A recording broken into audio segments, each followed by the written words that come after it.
When you get finished with the watercolor portion of your work, you're going to then take your Sharpie and you're going to start adding your details. So that includes the details that are within the work, within your object. You'll just start with your outlining and you'll pick up add those details in, make them show up.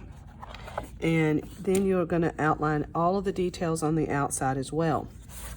Then you're going to decide what kind of techniques that you want to use. Are you going to want to use hatching, which is what I've used here? And remember when we were doing that with pencil before, when you do hatching, the closer together you put your lines, the darker it's going to appear. The further apart you put them, the lighter it's going to appear. You could create highlighted areas by not having your lines touch. You want to shade with the shape of the object. So that means that if your object is round, which most of our natural organic forms are, then you're going to want to make these also somewhat curved as you do them. You can have them start on one side, you can meet them on the other, and work across them. You can do stippling, and then that's going to determine whether or not it is through where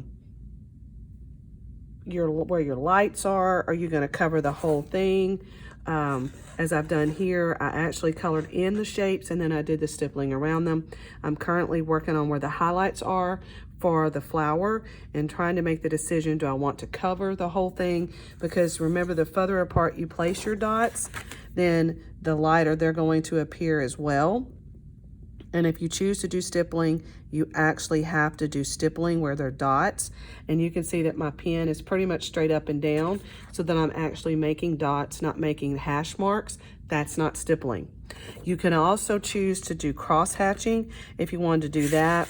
Cross hatching, of course, is where you're using two crossed sections or 3 little lines if you wanted to do them in that manner, and they work the same way. The further apart you put them, the lighter it's going to appear. The closer the lines, the darker they're going to appear. And they can overlap, they can touch, they can be spaced out. It just depends. If you have something like bark, then you can just continue to lay in your textures. We've done that before with pencil. We created rope, we created rocks, we created bricks, and it's really just lines. It's how you put them in, how you work with them, depending on what your texture you're trying to achieve is. Just reach out, ask for some assistance, find those YouTube videos if you need them, if you have a specific texture that you want. But the two that you're probably going to spend the most time using would be your cross hatching or hatching. And even this is a form of hatching. And then of course you have stippling. So when you get finished painting, you're going to outline your objects that are within the painted area as well as what's in the background.